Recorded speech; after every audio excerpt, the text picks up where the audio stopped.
말씀에 이어서 오늘 또 우리 사무엘하 말씀을 봅니다. 우리 압살롬에 관한 이야기고요.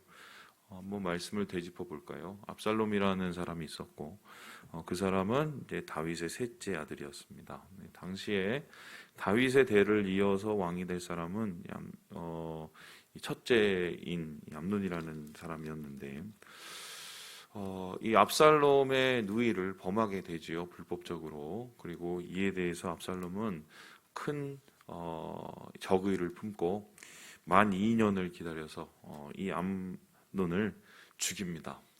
그리고 이런 죽인 이 일 때문에 다윗의 미움을 사서 이 망명을 하게 되죠. 그래서 구술 땅으로 가서 거기에서 3년을 머물게 됩니다. 그러니까 총 이 암논과 관련된 이 불법적인 이 성폭행 사건이 한 5년여 동안 질질 끌고 있는 이런 상황입니다. 이 상황 속에서 다윗은 매우 옳지 못한 처신을 했죠. 왜냐하면은 이 모든 것에 아무런 책임도 지지를 않고 있습니다. 그래서 이 다말을 보낸 것도 사실은 이 다윗이었고, 그리고 다말의 사건을 듣고 아무런 조치를 하지 않은 것도 다윗이었고, 뿐만 아니라 이 압살롬이 어쨌든 그 자기의 형을 죽인 사건을 보고도 거의 아무런 조치를 하지 않는 것이 다윗이었습니다. 이렇게 다윗이 묵묵부답한 이유는 아마 그들의 모습 속에서 자기 자신의 모습을 보았을 것이고, 뿐만 아니라 하나님께서 이 밧세바를 범한 자기의 죄를 그런 식으로 처벌하는 것이 아닌가라는 그런 생각이었기 때문일 텐데요. 그렇지만 어쨌든 아버지로서 혹은 그 모든 것을 해결해야 될 어쩌면은 책임자로서 매우 무책임한 모습을 이제 나타내고 있었죠. 이제 그 후에 오늘 말씀이 나타나는데요. 이 말씀은 요압이라는 사람으로부터 시작이 됩니다. 우리 함께 우리 1절의 말씀을 같이 한번 읽어보도록 하겠습니다. 시작. 수르야의 아들 요압이 왕의 마음이 압살롬에게로 향하는 줄 알고. 요압이라는 사람을 여러분 보시면 알겠지만 이 사람은 한마디로 이 권력형 인간입니다. 권력 중심형. 그래서 어떤 하나님의 뜻이라던가 아니면은 또 정의라든가 공의라는 것이 이 사람에게 중요한 게 아니라 어떻게 하면 내가 오늘 권력의 중심에 있을 수 있는가가 중요한 사람이고, 어떻게 하면 나의 사익과 내가 가지고 있는 사적인 욕구를 채울 수 있느냐가 중요한 사람이에요. 그래서 요압에게 있어서 다윗은요, 그러한 권한과 권리와 권력을 채워줄 수 있는 이런 배경에 불과했습니다. 근데 오늘 이 상황을 딱 보니까 다윗의 마음을 읽게 되는 거죠. 그 다윗의 마음은 압살롬의 사건 속에서 압살롬을 처벌하지 않고 3년을 지내면서 조금씩 압살롬을 데리고 오고 싶은 마음이 있다는 것을 읽게 된 거예요. 이에 대해서는 두 가지 생각을 할 수가 있는데, 첫 번째로는 이 압살롬이 어쨌든 이제는 암논이 죽었기 때문에 장자가 되는 거 아닙니까? 그러니까 둘째는 거의 나타나지 않은 거 보니까, 그래서 앞으로의 왕위 계승에 대한 아마 고민을 했었을 것 같고요. 그리고 이 성경을 보면은 이 압살롬이 가지고 있는 뛰어난 지혜와 또 미모와 또 가지고 있는 여러 가지 장점들이 있기 때문에 이 다윗의 마음이 그렇게 끌렸던 것이 아닌가 싶은데요. 그래서 요압은 이러한 다윗 왕의 마음을 읽고는 압살롬을 다시 데려와야겠다고 생각을 하게 된 거예요. 그 이유는 무엇일까요? 그렇게 하면 자기에게 이롭기 때문입니다. 뭐가 이롭습니까? 왕의 마음을 채워줘서 자기가 왕과 더 가까워지게 될 뿐만 아니라, 어쨌든 앞으로 압살롬이 만일 왕이 된다면 차기 왕도 자기가 붙잡을 수 있는 유익한 그 위치를 선점하기 때문에 이 일을 내가 하면은 나한테 이게 이익이 되겠구나를 생각을 하고 지금 압살롬을 되돌릴 수 있는 그 방법을 마련하게 되는 거죠. 그리고는 생각해낸 게 무엇이냐면요. 드고아에 있는 여자 하나를 섭외를 합니다. 이 여자를 하나 섭외를 해서 무엇을 하느냐? 다윗에게 가서 연기를 하게 만들어요. 그러니까 어떤 연기냐면요. 대충 이런 것입니다. 우리 함께 4절의 말씀을 같이 한번 읽어보도록 하죠. 4절입니다. 시작!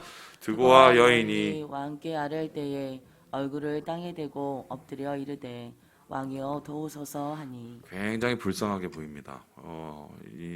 남자는 항상 이 여인의 눈물에 약하죠. 불쌍하게 보이는 이유가 뭐냐면은 이 불쌍을 더 잘 만드는 게요. 5절에 보니까 나는 과부입니다. 과부는 오도 가도 못하고 힘도 없고 의지도 없는 사람이죠. 뭐 저렇게 불쌍한 사람이 있네. 일단은 자기 자신을 굉장히 낮게 여겨요. 그리고 뭐냐? 그 이유 중에 더 불쌍하게 만들죠. 그 불쌍한 게 뭡니까? 6절에 보니까 이런 말입니다.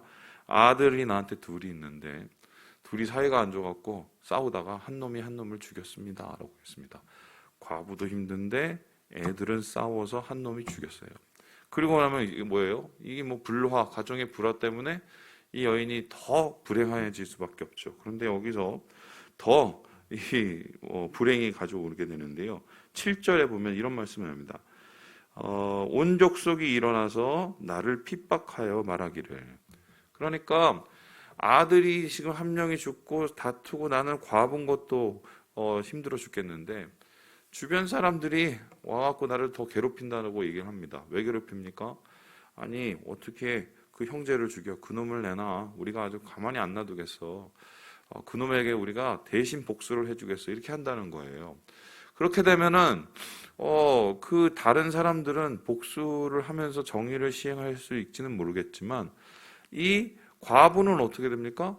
이제 남편도 없는데 이제 애도 한 명 죽고 남아있는 애도 다른 사람이 죽여버리면 완전히 세상에 홀로 남아있는 뭐 철천지 그냥 최악의 이 여인이 돼버리는 거죠. 그래서 이 상황이 이렇게 딱한데 나를 도와줄 수 없겠습니까? 라고 얘기를 합니다. 이것은 뻥이죠. 거짓말이죠. 왜 이런 거짓말을 치느냐? 이것을 통해서 왕에게 어떻게 보면 약속을 얻어내기 위한 건데요. 우리 함께 10절의 말씀을 같이 한번 읽어보도록 하겠습니다. 10절입니다. 시작! 왕이 이르되 누구든지 내게 말하는 자를 내게로 데려오라. 그가 다시는 너를 건드리지도 못하리라 하니라. 한마디로 이 여인을 왕이 이 다윗이 보호해주겠다라고 얘기합니다. 이 말을 듣게 하는 거죠. 이랬을 때 이 여인은 이 약속을 듣고는 이제 하나님의 이름을 걸어서 이 약속을 받아냅니다. 그리고는 이제 본색을 드러내죠. 어떤 본색입니까? 사실은요, 왕도 똑같지 않습니까? 라고 얘기를 합니다. 내 이렇게 구슬픈 처지나 왕의 처지나 똑같은 것 아닙니까? 얘기합니다. 나는 지금 아들 둘이 싸워서 한 명만 남았는데 그 아들마저도 지금 왔다 갔다 하는데 당신도 역시 나처럼 그러한 불행한 처지 때문에 당신이 사랑하는 압살롬을 데려오지도 못하고 저렇게 내팽개칠 수밖에 없는 그 상황이 아니냐. 그러니까 내 마음이나 당신 마음이나 똑같고 당신이 나한테 약속을 했으니까 그대로 당신에게도 그 선의를 베풀어라. 애를 다시 데리고 와라. 이렇게 얘기를 합니다. 자, 이것을 보면 이 비유가 상당히 조악하죠. 이게 무슨 소리입니까? 이런 겁니다. 왕의 마음을 읽고 그 왕의 마음을 이 하고 싶은 대로 인도할 만큼 요압이 이건 되게 잘 짜놓은 이야기입니다. 한마디로 아들 하나 살리는 것처럼 너도 네 아들 데리고 와. 괜찮아. 이 얘기를 요압이 하고 싶었던 건데요. 근데 이 이야기는 뭔가 문제가 있습니다. 어떤 문제가 있나요? 1번 다윗은 이 처자처럼 어떻게 해요? 과부가 아닙니다. 홀로 있는 사람이 아니에요. 그리고 다윗에게는 아들이 하나만 남은 것도 아닙니다. 그리고 압살롬이 이 처자의 아들처럼 무슨 강압에 의한 뭐랄까요 그 우발적인 살인을 저지른 게 아니라 한마디로 아주 계획적으로 고의적으로 이 자기의 권력을 잡기 위해서 암논을 죽인 거거든요. 그러면 여러 가지 상황에서 맞지 않는 말이에요. 상황이 다른 말인데 아주 감성을 터치하면서 그 왕의 마음을 끄집어내고 비비고 쑤셔내어서 압살롬을 데려오게끔 만드는 아주 철저한 이 예리한 연극이었던 거죠. 이 얘기를 듣고 이 다윗이 눈치를 채게 됩니다. 어떤 눈치였을까요?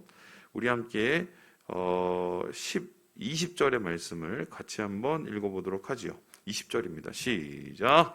이는 왕의 종 요압이 이 일의 형편을 바꾸려 하여 이렇게 함이니이다. 내 주 왕의 죄는 하나님의 사자의 죄와 같아서 땅에 있는 일을 다 아시나이다 하니라. 이거 요압이 꾸몄지? 이렇게 얘기를 했어요. 그랬더니 뭐라고 얘기합니까? 맞아요 라고 얘기를 합니다. 그리고 뭐라고 얘기합니까? 어떻게 그걸 아셨어요? 야, 하나님 같이 지혜가 있으시네요. 이러면서 아주 그냥 마음을 막 긁어주죠. 예, 가려운 데를 막 긁어주고. 결국 이 일 끝에 어떻게 되느냐? 다윗이 이 여인의 이야기를 듣고 어쩔 수 없이 자기가 약속한 것을 지키는 것처럼 해갖고 어떻게 합니까? 압살롬을 다시 데려오게 됩니다. 저는 오늘 이 이야기를 보면서 갑자기 떠오르는 사람이 한 명 있었고 떠오르는 이야기가 하나가 있었어요. 뭔지 아세요? 나단이라는 사람이었어요. 다윗이 밧세바를 범하고 그의 남편을 죽이는 하나님 앞에서 그런 사악한 죄를 지었을 때 다윗이 하고 싶은 대로 해서 정말 왕 같지 않은 모습을 나타냈을 때 나단이 어떻게 합니까? 목숨을 걸고 하나님의 계시를 다윗에게 전합니다. 그것은 뭐였어요? 결국 뭐예요? 암양 새끼 얘기를 하면서 가난한 농부와 그 암양 새끼 한 마리를 빼앗아 간 놈이 바로 너다. 너 하나님이 너 가만히 안 둬. 너 제대로 해. 너 그거 회개해. 이 얘기를 하려고 갔어요. 근데 지금도 이 여인의 얘기를 보면은 그때 다윗에게선 나단의 이야기와 비슷하게 비유를 들어서 다윗의 형편과 상황을 이렇게 이야기를 합니다.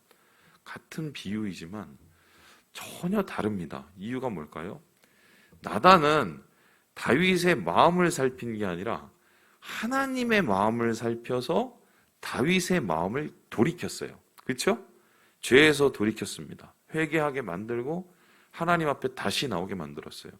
반면에 요압과 이 여인은 어떻습니까? 하나님의 마음이 아니라 다윗의 마음을 살펴서 다윗의 마음대로 할 수 있도록 그 마음을 계속적으로 직진으로 만든 거예요. 결국 이러한 이 두 가지 비유의 결론은 어떻게 됐습니까? 나단의 비유는 다윗을 살렸습니다. 그의 가정이 아예 파탄날 수 있는 것을 나단이 막아냈어요. 그리고 그 막아낸 나단의 지혜는 다윗만 살린 게 아니라 다윗의 공동체, 즉 유대 왕국을 살리는 그런 역할을 감당합니다. 반면에 이 요압은 어떤 상황을 일으키냐? 이 여인과 요압의 그러한 작업을 통해서 압살롬이 돌아왔을 때 결국 어떻게 되나요? 압살롬이 나라를 뒤집어서 나라 전체를 죽이고 다윗을 죽일 뻔한 한마디로 재난으로 끝이 납니다. 결국 그 재난의 끝에 하나님께서 다윗을 보호하시기는 하셨으나 나라 전체가 이 일 때문에 흔들려서 엉망진창이 돼버려요.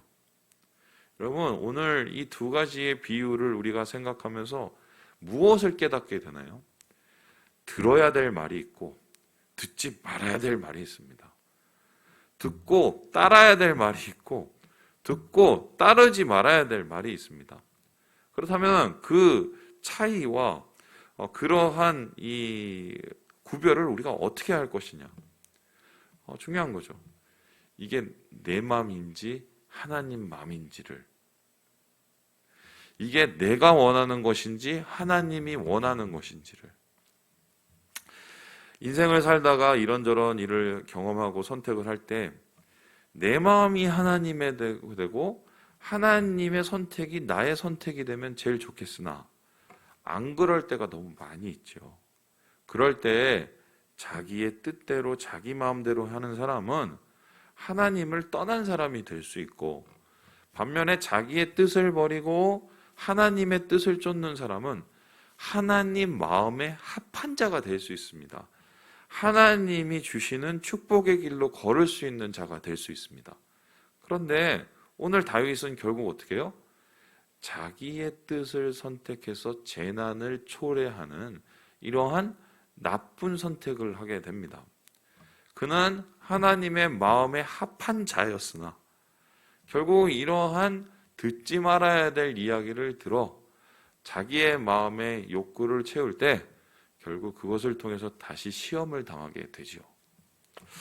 저는 오늘 이 말씀을 통해서 우리의 살아가는 인생에 어떠한 말씀이 내 영혼을 살리고 어떠한 말씀이 우리의 마음을 하나님에게로 향하는지를 좀 깊이 고민했으면 좋겠다. 이런 생각을 하게 되었습니다. 양약구고라는 말 아시죠? 좋은 약이 입에 씁니다. 입에 써요.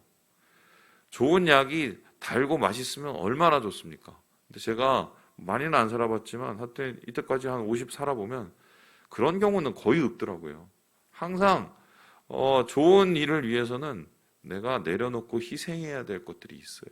하나님 안에서. 오늘 이 다윗의 모습을 보면서 이 조악한 요압의 설계와 또 요압의 이 작당을 보면서 우리가 멀리해야 될 나쁜 소리들이 무엇인지를 다시 한번 살펴보시고요. 주님 안에서 주님의 마음에 합한 자로 하나님의 축복의 길로 나아가시는 우리 모든 형제 자매들 되시길 주님의 이름으로 축원합니다.